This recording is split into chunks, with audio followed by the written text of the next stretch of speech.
Welcome back to The Wedding Buzz. It's your host, Sydney, and today we're going to talk about a topic that can feel exciting or totally overwhelming depending on where you're at in the planning process, and that is trying to make your wedding uniquely yours.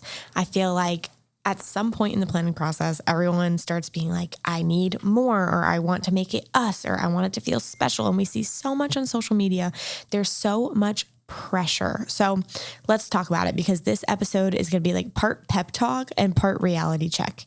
You don't have to make everything custom, and sometimes simple is better. So do you need to make it unique? Short answer, no. You don't have to make it unique. If you have a great idea or a sentimental touch, amazing. You don't have to feel the pressure, though, to invent something never seen before. Your wedding's not just a showpiece. It's a special day to celebrate your love story. That's the meaning of the day. So if there's something special, of course, let's add it. Do I love a big over-the-top party? Of course. I'm a wedding planner. Of course I do. But also, trying to make it special, if it's forced, you don't need to do that. It's already special. It's your big day. It's already special. You know what I mean? So the problem with Pinterest is that it's a trap. It is a trap. I love it. Don't get me wrong, but it's a trap. Adding for the sake of adding equals more decisions, more costs, and more stress. We don't want that. We don't need that. You don't need that. Okay? So remember, a well-run, joyful wedding is already special. People forget about the logistics and how important it is to have someone running the logistics of the day and running it smoothly. And I promise you that a well-run day will feel more special than some other extra crap that you tried to add that just wasn't worth it. So when do personal touches make a difference? The key is meaning, not just originality. Make sure that things have a meaning. Examples of something that you can do to make it personal with meaning is reading your vows privately before the ceremony. If that's special to you, if you want it to be private, that can be something that you uniquely do on your wedding day, but it has a meaning. It's just for you. That's something that you and your spouse prefer. Serving a dish or a drink that's sentimental. I just had one where the bride was had a Filipino background, and so we served some Filipino food, and that made her mom really happy, and that was so special to them. And it wasn't extra crap. It was, the food had her culture in it, and I thought that was so cool. Using family heirlooms or meaningful traditions, maybe. A lot of brides do that, and they're like something borrowed, something blue, something old, something new. So things that are passed down that's meaningful, but it's not extra crap. Custom music choices that reflect your relationship. So maybe that you have a special song that you guys love, or maybe based on your cultures or traditions, like maybe there are certain cultural songs that can be played at certain times to honor who you guys are as people. But it's, again, not extra crap. And that usually doesn't cause just like extra stress at the end of wedding planning. It's usually pretty easy to, make special food choices or add special music in there that means a lot to you. And it's not just adding extra crap. I don't know how else to say it. Signature scents, maybe a poem in the program, or a why we chose this venue moment. If the venue is really special to you guys for a reason, sharing that with your guests is a really cool idea. So ideas that feel personal without overdoing it can also be guest book alternatives that tie into your story. Maybe you guys love to travel. Maybe you guys have different postcards from a bunch of different places, and you can have your guests sign those instead of a traditional book.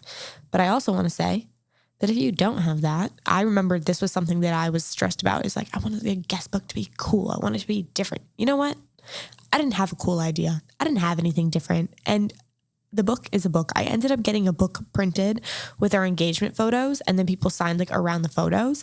And I'm sure that people thought it was like cute as they flipped through. But honestly, I was getting my own pictures done, getting my dress puzzled. I wasn't there when people were signing the guest book. And I looked at it after the wedding, and it's been on the shelf ever since. I think I've pulled it out once or twice. So if you don't have a really cool guest book idea, don't stress about it. Get a guest book, let people sign it, be done with it, Something that you can do is adding like a short note at each person's seat at the dinner table. When they get there, they can be like a personal note or letter written to that person.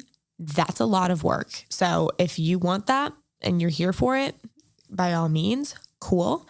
But that is a lot of work. I also want to say that sometimes you don't know everybody at your wedding. Like sometimes it's your spouse's friend from their childhood that you've never met. And then that friend brings their spouse who your spouse has never even met. So trying to write a note for every single person can be a hard test. But if you want to do it, go for it. Displaying engagement photos or love letters between you and your spouse, putting those on display somehow would be very cute. If you want to open that up to your guests being able to see that, that is showing your love story. It's making it unique to you. And that shouldn't be too hard to do if you plan in advance. If you're 2 weeks out, girl, no, we're done. Don't do it. Don't do it. But if you have 6 months, hey, you can definitely plan this. I had my engagement photos printed on big canvases, and they were on easels at my wedding. So that was something that was unique to us. I was happy that our photos were on display, and everywhere that the guests were walking, it was like in theme of me and my husband. And it wasn't really hard to do. But again, I did it like months in advance as I had these canvases printed. And now they're all over my house because what do you do with giant canvases of the two of you? You put it on all over your walls. We didn't pay for more decor. We just put ourselves on the walls. Maybe one day when we have kids, we will replace ourselves with our children.